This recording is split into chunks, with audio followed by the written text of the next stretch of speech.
Hello everyone, here I am going to explain you about what is epiphytes.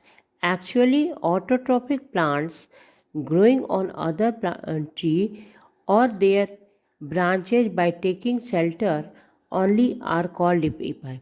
Actually epiphytes का plant जो होता है किसी बड़े ट्री पे वो ग्रो करता है उसके ट्रंक पे.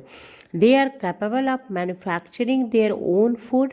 They are chlorophyllous and possess two types of roots, aerial roots as well as clinging roots. Epiphytic plant में aerial root भी होता है, clinging roots भी होता है.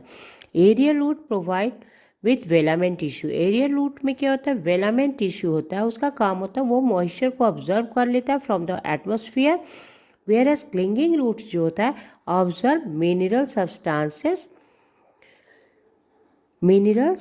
substances enter into the bark of the trees and provide stability to the epiphytic plants. The well-known example of epiphytes are orchids. इसके बहुत सारे varieties होता है, बहुत ही खूबसूरत इसमें flower होते हैं. And some ferns.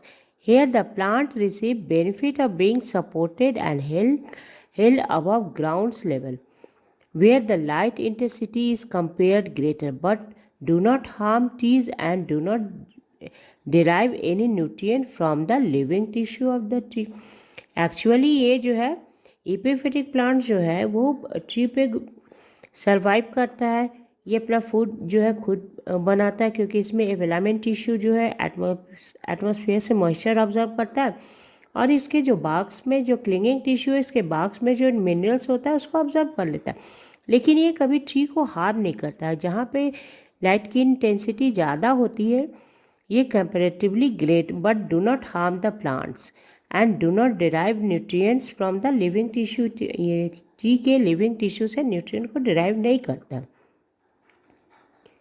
In temperate region, algae, lichen and mosses grow as epiphytes, but in tropical region, various ferns and phanerogams plants like member of Orchidaceae, Moraceae, Bromeliaceae, Araceae, Piperaceae etc. occur as an epiphyte.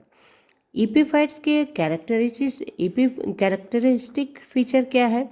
epiphytes are provided with special type of aerial roots जिसको वेलामेंट tissue कहते हैं. वो atmosphere से moisture को observe कर लेता है. ये मल्टी लेयर टिश्यू होता है. They are attach on the shelter plant. जिस प्लांट पे एपिफाइट्स ग्रो करता है उसे ये अटैच रहता है.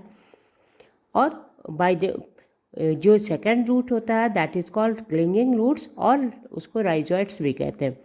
द सीड्स और spores of epiphytes are very small, very light in weight or hairy.